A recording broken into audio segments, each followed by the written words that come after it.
If you're buying a house and it's already got a security system in it, please listen to this advice. It could really save you thousands of dollars.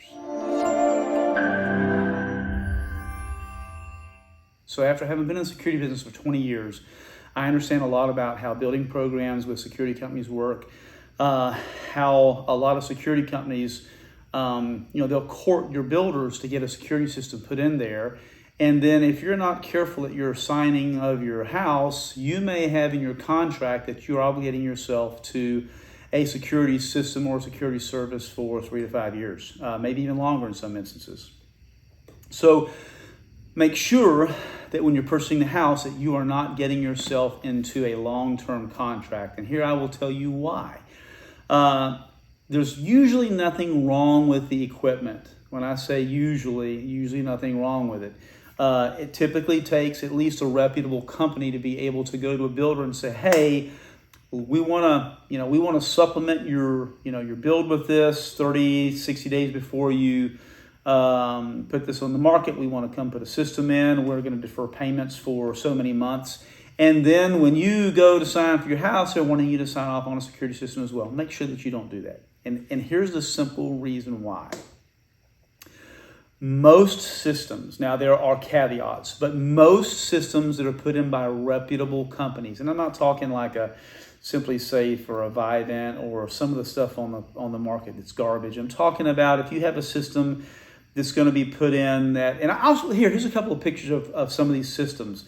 Qualsys systems, which are put in by Brinks and ADT and a lot of other companies, which in my opinion, some of the best systems. 2 gig systems, a Go Control 3 or a Go Control that are also put in by some of the same companies. Those systems are usually fairly good systems or very good systems. Now, you may not have the coverage that you want on a house when it's put in, and it's a security system. The security company that's cut the deal with that builder is going to generally put in the least amount of equipment that they can so they don't have as much overhead, right? They're wanting your monitoring business, and they're wanting that home seller, the builder, to get you to sign up for that contract. So that being said, if you're moving into the home, make sure you're not signing a monitoring contract when you're going in to sign for it. Refuse to. Make sure that that's not part of what you do. And if you do have a system, here's the good news. On the back of most of these panels, and I'm going to put a couple pictures up here that you can see them.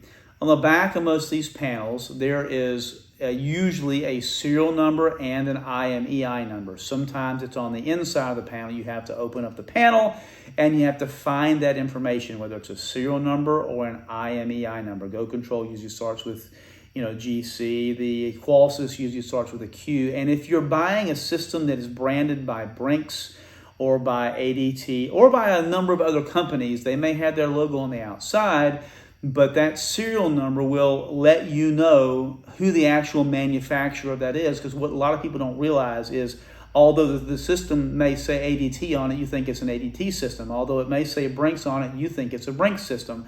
Or it has a number of other logos, right? Those just happen to be 2 of the biggest names that people recognize. When you look at that logo, you think, oh, well, this is an ADT system. Well, the truth of the matter is, the system itself, the guts of it, are actually a Qualsys or a 2 gig or an Interlogic system, some of the older systems, and they are branded with those monitoring companies or those sales companies' logos.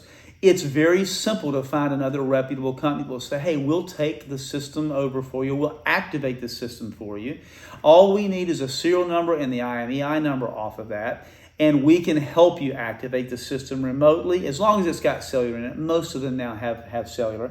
But we can help you activate the system remotely. We can help you get it online. And companies like us, we have $26 monitoring that has no contract. And so technology, as it changes, the last thing you want to be stuck into is a system that's in a house you bought. Technology changes in 3 to 5 years. You no longer have, let's just say, 4G out there. And you're like, okay, I need to upgrade the system. This is no longer feasible or reasonable for me to pay a lot of money monthly for a system that's already out of date. Now, we find that the systems that we're putting in, that we're marketing, that we are trying to carry, have about a 7-year end of lifespan. However, a lot of these huge companies like ADT and Brinks, they stock up on these masses of equipment that they bought, several thousand or hundred thousands of units of. They are then trying to get them into the marketplace. They got a phenomenal discount for buying as many as they did, but they may be putting a system in your home that's a 3-year-old system. So the end of life is much sooner than whether or not you go out and you just buy a brand new system. So I know that's probably overload of information, but the bottom line is if you have a system that you're getting with a new house or even a used house, an existing home or a new home, just make sure that you don't sign a long-term contract. Make sure it's not a part of what you sign at your closing. Make sure you're not committing yourself to something that's going to be end of life, a couple of years after you move in. And then that gives you some leeway to come to a reputable company and say, hey, here's my serial number, here's my EI number. Would you look and see if you can take this system over for you? Please like and subscribe. We got lots of great information, and we would love to help you out. SecurityAllStar.com, been in business 20 years, still family owned, still a small company. And I'm looking for customer number 3,000 so we can stop adding customers. At that point, I'd just like to bring you good information if I possibly can. Thanks again. Like and subscribe.